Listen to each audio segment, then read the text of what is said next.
मेरे प्यारे देशवासियों, नमस्कार।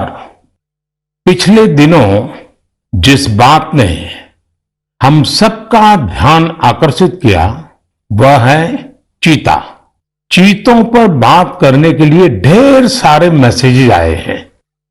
वह चाहे उत्तर प्रदेश के अरुण कुमार गुप्ता जी हो या फिर तेलंगाना के एन रामचंद्रन रघुराम जी, गुजरात के राजन जी हो या फिर दिल्ली के सुब्रत जी। देश के कोने कोने से लोगों ने भारत में चीतों के लौटने पर खुशियां जताई है। 130 करोड़ भारतवासी खुश है, गर्व से भरे हैं। यह है भारत का प्रकृति प्रेम। इस बारे में लोगों का एक कॉमन सवाल यही है कि मोदी जी, हमें चीतों को देखने का अवसर कब मिलेगा? साथियों, एक टास्क फोर्स बनी है। यह टास्क फोर्स चीतों की मॉनिटरिंग करेगी और ये देखेगी कि यहाँ के माहौल में वो कितने घुल मिल पाए हैं। इसी आधार पर कुछ महीने बाद कोई निर्णय लिया जाएगा और तब आप चीतों को देख पाएंगे। लेकिन तब तक मैं आप सबको कुछ कुछ काम सौंप रहा हूं। इसके लिए माय गॉव के प्लेटफॉर्म पर एक कंपटीशन आयोजित किया जाएगा जिसमें लोगों से मैं कुछ चीजें शेयर करने का आग्रह करता हूं। चीतों को लेकर जो हम अभियान चला रहे हैं, आखिर उस अभियान का नाम क्या होना चाहिए?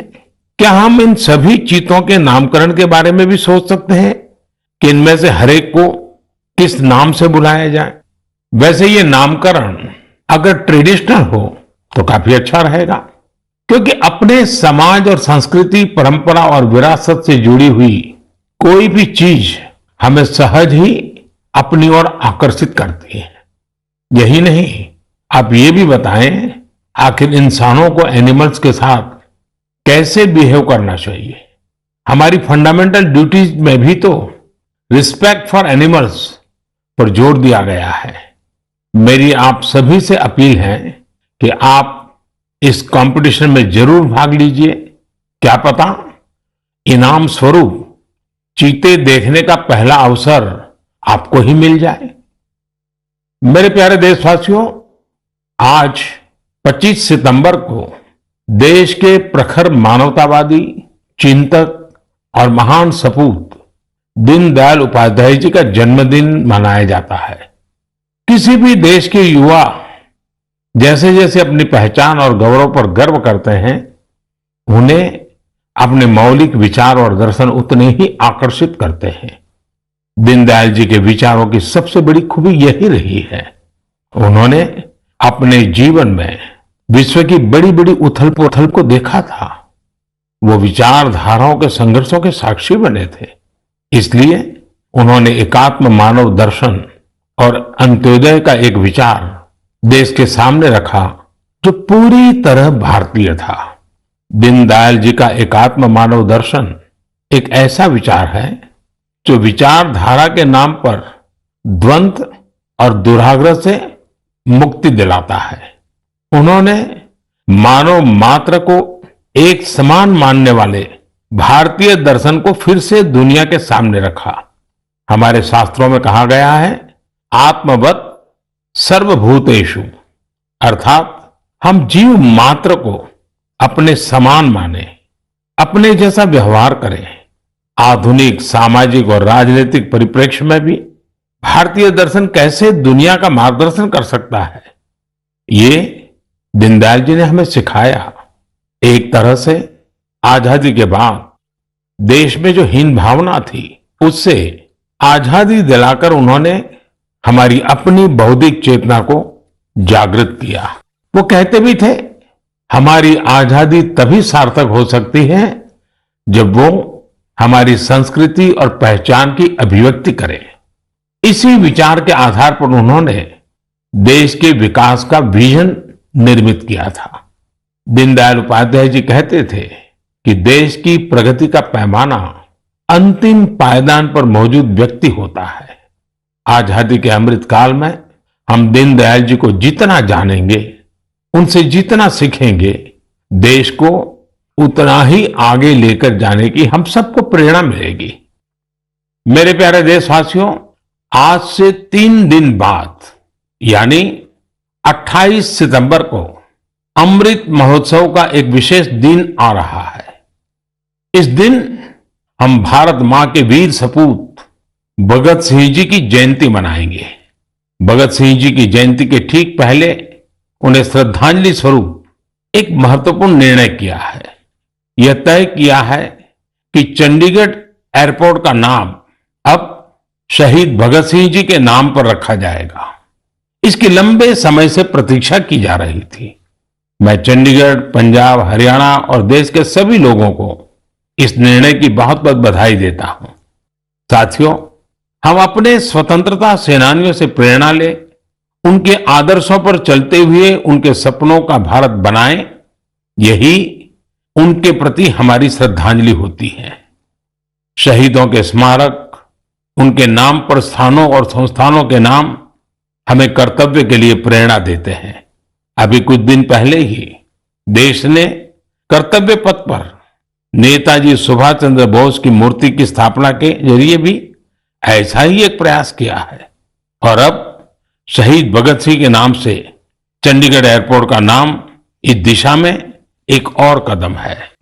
मैं चाहूंगा अमृत महोत्सव में हम जिस तरह स्वतंत्रता सेनानियों से जुड़े विशेष अवसरों पर सेलिब्रेट कर रहे हैं, उसी तरह 28 सितंबर को भी हर युवा कुछ नया प्रयास अवश्य करे।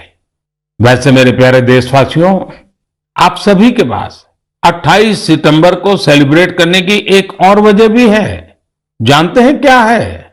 मैं सिर्फ 2 शब्द कहूंगा, लेकिन मुझे पता है आपका जोश 4 गुना ज्यादा बढ़ जाएगा। ये 2 शब्द हैं सर्जिकल स्ट्राइक। बढ़ गया ना जोश? हमारे देश में अमृत महोत्सव का जो अभियान चल रहा है, उन्हें हम पूरे मनोयोग से सेलिब्रेट करें, अपनी खुशियों को सबके साथ साझा करें। मेरे प्यारे देशवासियों, कहते हैं जीवन के संघर्षों से तपे हुए व्यक्ति के सामने कोई भी बाधा टिक नहीं पाती। अपनी रोजमर्रा की जिंदगी में हम कुछ ऐसे साथियों को भी देखते हैं जो किसी ना किसी शारीरिक चुनौती से मुकाबला कर रहे हैं। बहुत से ऐसे भी लोग हैं जो या तो सुन नहीं पाते या बोलकर अपनी बात नहीं रख पाते। ऐसे साथियों के लिए सबसे बड़ा संबल होती है साइन लैंग्वेज। लेकिन भारत में बरसों से एक बड़ी दिक्कत ये थी कि साइन लैंग्वेज के लिए कोई स्पष्ट हाव भाव तय नहीं थे, स्टैंडर्ड्स नहीं थे। इन मुश्किलों को दूर करने के लिए ही वर्ष 2015 में Indian sign language research and training centre की स्थापना हुई थी। मुझे खुशी है कि ये संस्थान अब तक 10,000 वर्ड्स और एक्सप्रेशंस की डिक्शनरी तैयार कर चुका है। 2 दिन पहले यानी 23 सितंबर को साइन लैंग्वेज डे पर कई स्कूली पाठ्यक्रमों को भी साइन लैंग्वेज में लॉन्च किया गया है। साइन लैंग्वेज के तय स्टैंडर्ड को बनाए रखने के लिए राष्ट्रीय शिक्षा नीति में भी काफी बल दिया गया है।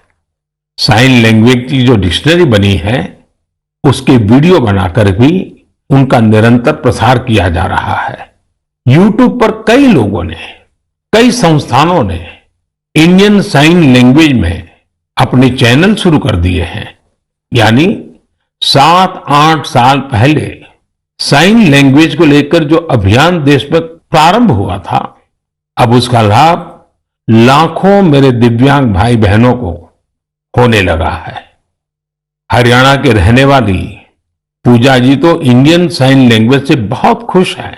पहले वो अपने बेटे से ही संवाद नहीं कर पाती थी, लेकिन 2018 में साइन लैंग्वेज की ट्रेनिंग लेने के बाद मां बेटे दोनों का जीवन आसान हो गया है। पूजा जी के बेटे ने भी साइन लैंग्वेज सीखी और अपने स्कूल में उसने स्टोरी टेलिंग में प्राइज जीतकर भी दिखा दिया। इसी तरह टिंका जी की 6 साल की एक बिटिया है जो सुन नहीं पाती है। टिंका जी ने अपनी बेटी को साइन लैंग्वेज का कोर्स कराया था, लेकिन उन्हें खुद साइन लैंग्वेज नहीं आती थी। इस वजह से वो अपनी बच्ची से कम्युनिकेट नहीं कर पाती थी। अब टिंका जी ने भी साइन लैंग्वेज की ट्रेनिंग ली है और दोनों मां बेटी अब आपस में खूब बातें किया करती हैं। इन प्रयासों का बहुत बड़ा लाभ केरला की मंजू जी को भी हुआ है। मंजू जी जन्म से ही सुन नहीं पाती है। इतना ही नहीं, उनकी पेरेंट के जीवन में भी यही स्थिति रही है। ऐसे में साइन लैंग्वेज ही पूरे परिवार के लिए संवाद का जरिया बनी है। अब तो मंजू जी खुद ही साइन लैंग्वेज की टीचर बनने का भी फैसला ले लिया है। साथियों, मैं इसके बारे में मन की बात में इसलिए भी चर्चा कर रहा हूं ताकि इंडियन साइन लैंग्वेज को लेकर अवेयरनेस बढ़े। इससे हम अपने दिव्यांग साथियों की अधिक से अधिक मदद कर सकेंगे। भाई और बहनों, कुछ दिन पहले मुझे ब्रेल में लिखी हेमकोश की एक कॉपी भी मिली है। हेमकोश असमिया भाषा की सबसे पुरानी डिक्शनरीज में से एक है। यह 19वीं शताब्दी में तैयार की गई थी। इसका संपादन प्रख्यात भाषाविद हेमचंद्र बरुआ जी ने किया था। हेमकोश का ब्रेल एडिशन करीब 10,000 पन्नों का है और यह 15 वॉल्यूम से भी अधिक में प्रकाशित होने जा रहा है। इसमें 1 लाख से भी अधिक शब्दों का अनुवाद होना है। मैं इस संवेदनशील प्रयास की बहुत सराहना करता हूं। इस तरह के हर प्रयास दिव्यांग साथियों का कौशल और सामर्थ्य बढ़ाने में बहुत मदद करते हैं। आज भारत पैरा स्पोर्ट्स में भी सफलता के परचम लहरा रहा है। हम सभी कई टूर्नामेंट्स में इसके साक्षी रहे हैं। आज कई लोग ऐसे हैं जो दिव्यांगों के बीच फिटनेस कल्चर को जमीनी स्तर पर बढ़ावा देने में जुटे हैं। इससे दिव्यांगों के आत्मविश्वास को बहुत बल मिलता है। मेरे प्यारे देशवासियों, मैं कुछ दिन पहले सूरत की एक बिटिया अन्वी से मिला। अन्वी और अन्वी के योग से मेरी वो मुलाकात इतनी यादगार रही है कि उसके बारे में मैं मन की बात के सभी श्रोताओं को जरूर बताना चाहता हूं। साथियों, अन्वी जन्म से ही डाउन सिंड्रोम से पीड़ित है और वो बचपन से ही हार्ट की गंभीर बीमारी से भी जूझती रही है। जब वो केवल 3 महीने की थी तभी उसे ओपन हार्ट सर्जरी से भी गुजरना पड़ा। इन सब मुश्किलों के बावजूद न तो अन्वी ने और न ही उसके माता पिता ने कभी हार मानी।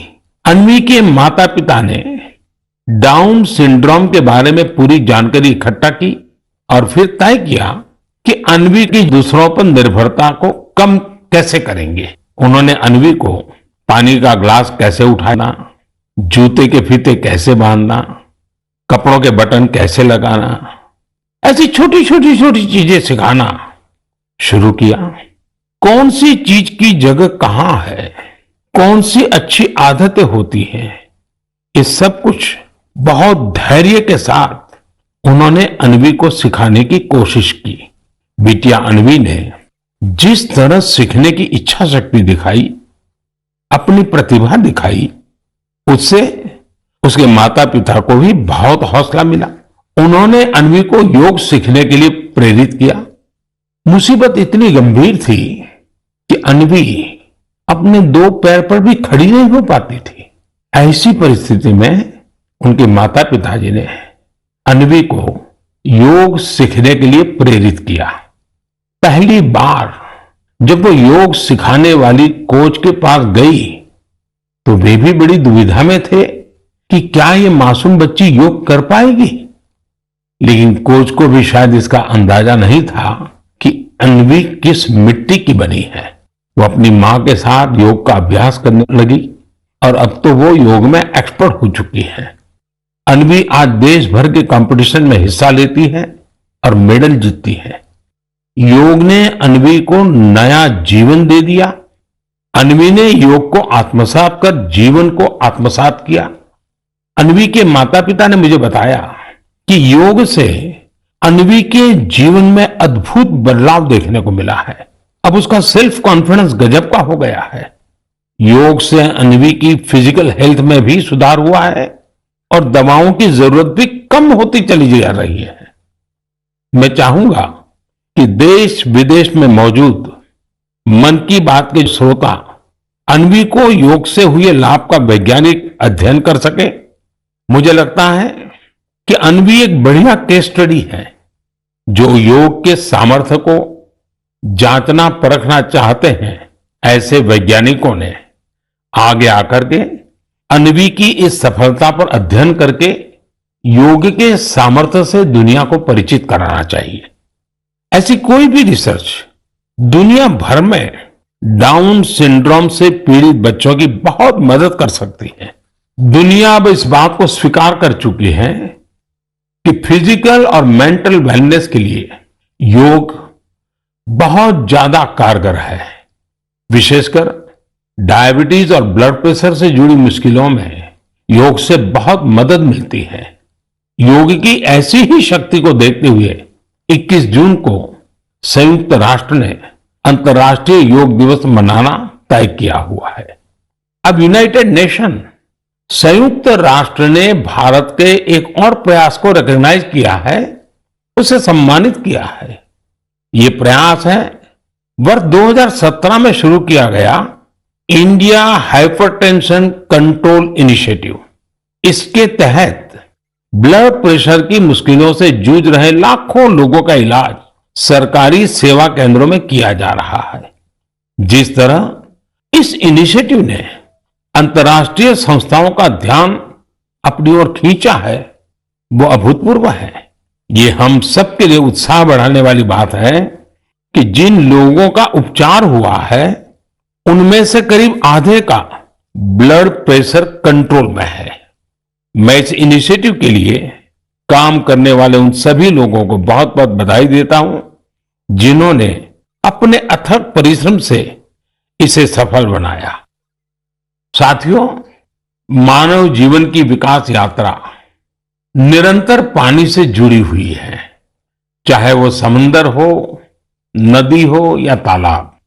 भारत का भी सौभाग्य है कि करीब 7,500 किलोमीटर से अधिक लंबी कोस्टलाइन के कारण हमारा समुद्र से नाता अटूट रहा है। यह तटीय सीमा कई राज्यों और द्वीपों से होकर गुजरती है। भारत के अलग अलग समुदायों और विविधताओं से भरी संस्कृति को यहां फलते फूलते देखा जा सकता है। इतना ही नहीं, इन तटीय इलाकों का खान पान लोगों को खूब आकर्षित करता है। लेकिन इन मजेदार बातों के साथ ही एक दुखद पहलू भी है। हमारे ये तटीय क्षेत्र पर्यावरण से जुड़ी कई चुनौतियों का सामना कर रहे हैं। क्लाइमेट चेंज मरीन इकोसिस्टम के लिए बड़ा खतरा बना हुआ है, तो दूसरी ओर हमारे बीचीज पर फैली गंदगी परेशान करने वाली है। हमारी यह जिम्मेदारी बनती है कि हम इन चुनौतियों के लिए गंभीर और निरंतर प्रयास करें। यहां मैं देश के तटीय क्षेत्रों में कोस्टल क्लीनिंग की एक कोशिश, स्वच्छ सागर सुरक्षित सागर, इसके बारे में बात करना चाहूंगा। 5 जुलाई को शुरू हुआ यह अभियान बीते 17 सितंबर को विश्वकर्मा जयंती के दिन संपन्न हुआ। इसी दिन कोस्टल क्लीनअप डे भी था। आजादी के अमृत महोत्सव में शुरू हुई यह मुहिम 75 दिनों तक चली। इसमें जन भागीदारी देखते ही बन रही थी। इस प्रयास के दौरान पूरे 2.5 महीने तक सफाई के अनेक कार्यक्रम देखने को मिले। गोवा में एक लंबी ह्यूमन चेन बनाई गई। काकीनाडा में गणपति विसर्जन के दौरान लोगों को प्लास्टिक से होने वाले नुकसान के बारे में बताया गया। एनएसएस के लगभग 5,000 युवा साथियों ने तो 30 टन से अधिक प्लास्टिक एकत्र किया। ओडिशा में 3 दिन के अंदर 20,000 से अधिक स्कूली छात्रों ने प्रण लिया कि वे अपने साथ ही परिवार और आसपास के लोगों को भी स्वच्छ सागर और सुरक्षित सागर के लिए प्रेरित करेंगे। मैं उन सभी लोगों को बधाई देना चाहूंगा जिन्होंने इस अभियान में हिस्सा लिया। इलेक्टेड ऑफिशियल्स, खासकर शहरों के मेयर और गांवों के सरपंचों से जब मैं संवाद करता हूं तो ये आग्रह जरूर करता हूं कि स्वच्छता जैसे प्रयासों में लोकल कम्युनिटीज और लोकल ऑर्गेनाइजेशंस को शामिल करें, इनोवेटिव तरीके अपनाएं। बेंगलुरु में एक टीम है, यूथ फॉर परिवर्तन। पिछले 8 सालों से यह टीम स्वच्छता और दूसरी सामुदायिक गतिविधियों को लेकर काम कर रही है। उनका मोटो बिल्कुल क्लियर है, स्टॉप कंप्लेनिंग, स्टार्ट एक्टिंग। इस टीम ने अब तक शहर भर की 370 से ज्यादा जगहों का सौंदर्यीकरण किया है। हर स्थान पर यूथ फॉर परिवर्तन के अभियान ने 100 से 150 नागरिक को जोड़ा है। प्रत्येक रविवार को यह कार्यक्रम सुबह शुरू होता है और दोपहर तक चलता है। इस कार्य में कचरा तो हटाया ही जाता है, दीवारों पर पेंटिंग और आर्टिस्टिक स्केचेज बनाने का काम भी होता है। कई जगहों पर तो आप प्रसिद्ध व्यक्तियों के स्केचेज और उनके इंस्पिरेशनल कोट्स भी देख सकते हैं। बेंगलुरु के यूथ फॉर परिवर्तन के प्रयासों के बाद मैं आपको मेरठ के कबाड़ से जुगाड़ अभियान के बारे में भी बताना चाहता हूं। यह अभियान पर्यावरण की सुरक्षा के साथ साथ शहर के सौंदर्यीकरण से भी जुड़ा है। इस मुहिम की खास बात यह भी है कि इसमें लोहे का स्क्रैप, प्लास्टिक वेस्ट, पुराने टायर और ड्रम जैसी बेकार हो चुकी चीजों का प्रयोग किया जाता है। कम खर्चे में सार्वजनिक स्थलों का सौंदर्यीकरण कैसे हो, यह अभियान इसकी भी एक मिसाल है। इस अभियान से जुड़े सभी लोगों की मैं हृदय से सराहना करता हूं। मेरे प्यारे देशवासियों, इस समय देश में चारों ओर उत्सव की रौनक है। कल नवरात्रि का पहला दिन है। इसमें हम देवी के पहले स्वरूप मां शैलपुत्री की उपासना करेंगे। यहां से 9 दिनों का नियम, संयम और उपवास, फिर विजयादशमी का पर्व भी होगा। यानी एक तरह से देखें तो हम पाएंगे कि हमारे पर्वों में आस्था और आध्यात्मिकता के साथ साथ कितना गहरा संदेश भी छिपा है। अनुशासन और संयम से सिद्धि की प्राप्ति और उसके बाद विजय का पर्व, यही तो जीवन में किसी भी लक्ष्य को प्राप्त करने का मार्ग होता है। दशहरे के बाद धनतेरस और दिवाली का भी पर्व आने वाला है। साथियों, बीते वर्षों से हमारे त्योहारों के साथ देश का एक नया संकल्प भी जुड़ गया है। आप सब जानते हैं, ये संकल्प है वोकल फॉर लोकल का। अब हम त्योहारों की खुशी में अपने लोकल कारीगरों को, शिल्पकारों को और व्यापारियों को भी शामिल करते हैं। आने वाले 2 अक्टूबर को बापू की जयंती के मौके पर हमें इस अभियान को और तेज करने का संकल्प लेना है। खादी, हैंडलूम, हैंडीक्राफ्ट, ये सारे प्रोडक्ट के साथ साथ लोकल सामान जरूर खरीदें। आखिर इस त्योहार का सही आनंद भी तब है जब हर कोई इस त्योहार का हिस्सा बने। इसलिए स्थानीय प्रोडक्ट के काम से जुड़े लोगों को हमें सपोर्ट भी करना है। एक अच्छा तरीका यह है कि त्योहार के समय हम जो भी गिफ्ट करें उसमें इस प्रकार के प्रोडक्ट को शामिल करें। इस समय यह अभियान इसलिए भी खास है क्योंकि आजादी के अमृत महोत्सव के दौरान हम आत्मनिर्भर भारत का भी लक्ष्य लेकर चल रहे हैं, जो सही मायने में आजादी के दीवानों को एक सच्ची श्रद्धांजलि होगी। इसलिए मेरा आपसे निवेदन है कि इस बार खादी, हैंडलूम या हैंडीक्राफ्ट इस प्रोडक्ट को खरीदने के आप सारे रिकॉर्ड तोड़ दें। हमने देखा है त्योहारों पर पैकिंग और पैकेजिंग के लिए पॉलीथीन बैग्स का भी बहुत इस्तेमाल होता रहा है। स्वच्छता के पर्वों पर पॉलीथीन का नुकसानकारक कचरा, ये भी हमारे पर्वों की भावना के खिलाफ है। इसलिए हम स्थानीय स्तर पर बने हुए नॉन प्लास्टिक बैग्स का ही इस्तेमाल करें। हमारे यहां जूट के, सूत के, केले के ऐसे कितने ही पारंपरिक बैग का चलन एक बार फिर से बढ़ रहा है।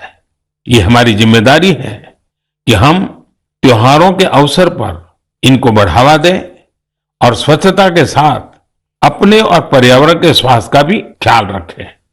मेरे प्यारे देशवासियों, हमारे शास्त्रों में कहा गया है, परहित सरिस धर्म नहीं भाई, यानी दूसरों का हित करने के समान, दूसरों की सेवा करने, उपकार करने के समान कोई और धर्म नहीं है। पिछले दिनों देश में समाज सेवा की इसी भावना की एक और झलक देखने को मिली। आपने भी देखा होगा कि लोग आके आकर किसी न किसी टीबी से पीड़ित मरीज को गोद ले रहे हैं, उसके पौष्टिक आहार का बीड़ा उठा रहे हैं। दरअसल ये टीबी मुक्त भारत अभियान का एक हिस्सा है, जिसका आधार जन भागीदारी है, कर्तव्य भावना है। सही पोषण से ही सही समय पर मिली दवाइयों से टीबी का इलाज संभव है।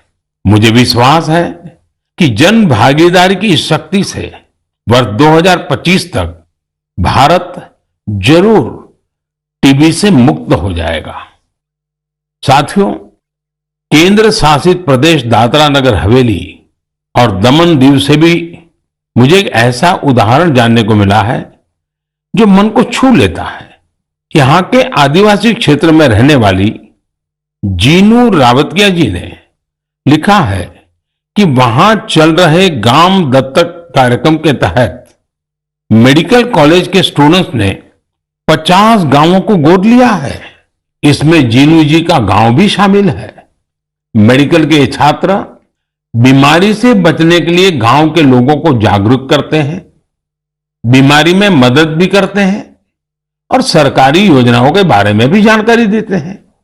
परोपकार की ये भावना गांव में रहने वालों के जीवन में नई खुशियां लेकर आई है। मैं इसके लिए मेडिकल कॉलेज के सभी विद्यार्थियों का अभिनंदन करता हूं। साथियों, मन की बात में नए नए विषयों की चर्चा होती रहती है। कई बार इस कार्यक्रम के जरिए हमें कुछ पुराने विषयों की गहराई में भी उतरने का मौका मिलता है। पिछले महीने मन की बात में मैंने मोटे अनाज और वर्ष 2023 को इंटरनेशनल मिलेट ईयर के तौर पर मनाने से जुड़ी चर्चा की थी। इस विषय को लेकर लोगों में बहुत उत्सुकता है। मुझे ऐसे ढेरों पत्र मिले हैं जिसमें लोग बता रहे हैं कि उन्होंने कैसे मिलेट्स को अपने दैनिक भोजन का हिस्सा बनाया हुआ है। कुछ लोगों ने मिलेट से बनने वाली पारंपरिक व्यंजनों के बारे में भी बताया है। ये एक बड़े बदलाव के संकेत है। लोगों के इस उत्साह को देखकर मुझे लगता है कि हमें मिलकर एक ई बुक तैयार करनी चाहिए, जिसमें लोग मिलेट से बनने वाले डिशेस और अपने अनुभवों को साझा कर सकें। इससे इंटरनेशनल मिलेट ईयर शुरू होने से पहले हमारे पास मिलेट्स को लेकर एक पब्लिक एनसाइक्लोपीडिया भी तैयार होगा और फिर इसे माई गॉव पोर्टल पर पब्लिश कर सकते हैं। साथियों, मन की बात में इस बार इतना ही, लेकिन चलते चलते मैं आपको नेशनल गेम्स के बारे में भी बताना चाहता हूं। 29 सितंबर से गुजरात में नेशनल गेम्स का आयोजन हो रहा है। ये बड़ा ही खास मौका है, क्योंकि नेशनल गेम्स का आयोजन कई साल बाद हो रहा है। कोविड महामारी की वजह से पिछली बार के आयोजनों को रद्द करना पड़ा था। इस खेल प्रतियोगिता में हिस्सा लेने वाले हर खिलाड़ी को मेरी बहुत बहुत शुभकामनाएं। इस दिन खिलाड़ियों का उत्साह बढ़ाने के लिए मैं उनके बीच में ही रहूंगा। आप सब भी नेशनल गेम्स को जरूर फॉलो करें और अपने खिलाड़ियों का हौसला बढ़ाएं। अब मैं आज के लिए विदा लेता हूं। अगले महीने मन की बात में नए विषयों के साथ आपसे फिर मुलाकात होगी। धन्यवाद। नमस्कार।